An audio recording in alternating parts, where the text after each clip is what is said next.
I'm Dane, and this is Dane Explains. If you have friends on social media that live in northern regions this time of year, you're probably familiar with the memes that joke about global warming not getting here fast enough. Or that it seems like it's getting colder, not warmer, which of course makes the global warming narrative look bad.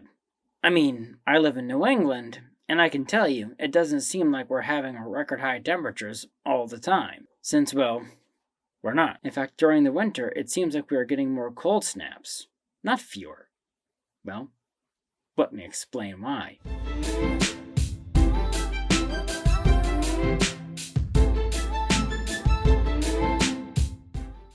If you saw a video I did a few months ago about the new growing zone map released by the USDA, you know there is some warming, but it's the minimum lows that are higher than they used to be, by a lot.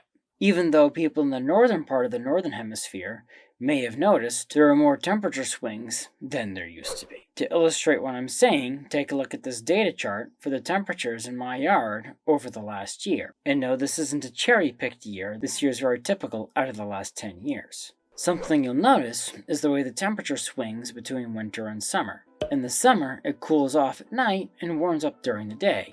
But in the winter, the temperature variation during a given day is much lower, and the total swing from day to day is greater. So you get the temperatures jumping up and down rather than just a wide band like you do in the summer. Those are big swings from mild to cold and back to mild. It's these swings that make it seem colder, even though the average is slightly warmer. When it goes from 50 degrees to 5 degrees in the space of less than 48 hours, it feels a lot colder than if the temperature had been hovering around the average of 30 and then dropped to 5.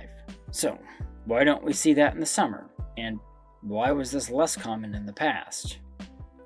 Well, climate alarmists would just say that's extreme weather caused by climate change.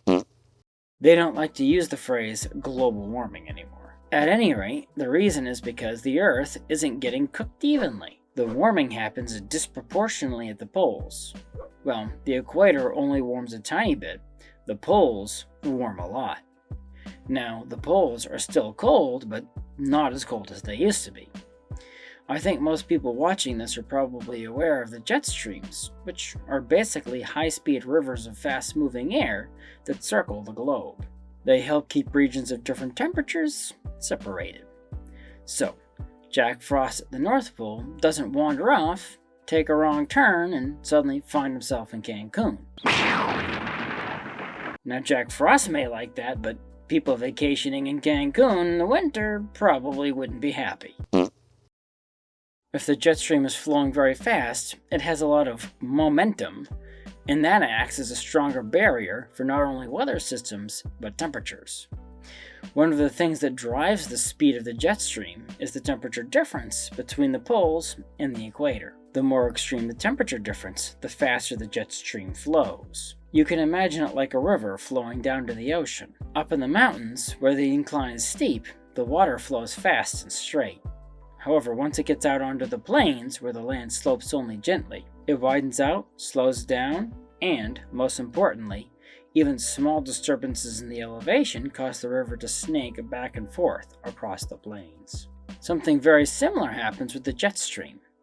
When the temperature difference between the poles and the equator is large, the jet streams will lock up the cold at the poles.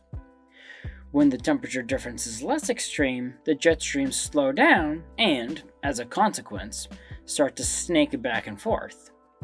It's this snaking back and forth that allows the cold air, also known by the buzzword, the polar vortex, to come from the poles and evade areas further south more easily, causing sudden cold snaps. So, it's the warming that's causing the perceived cooling, because people further south are getting hit with Arctic blasts that would normally keep themselves closer to the poles. But with the weakening jet streams, they're able to come further south than they otherwise would have. Given these Arctic blasts aren't as cold as they used to be, but if you're not used to Arctic weather at all, even mild Arctic weather is too much Arctic weather.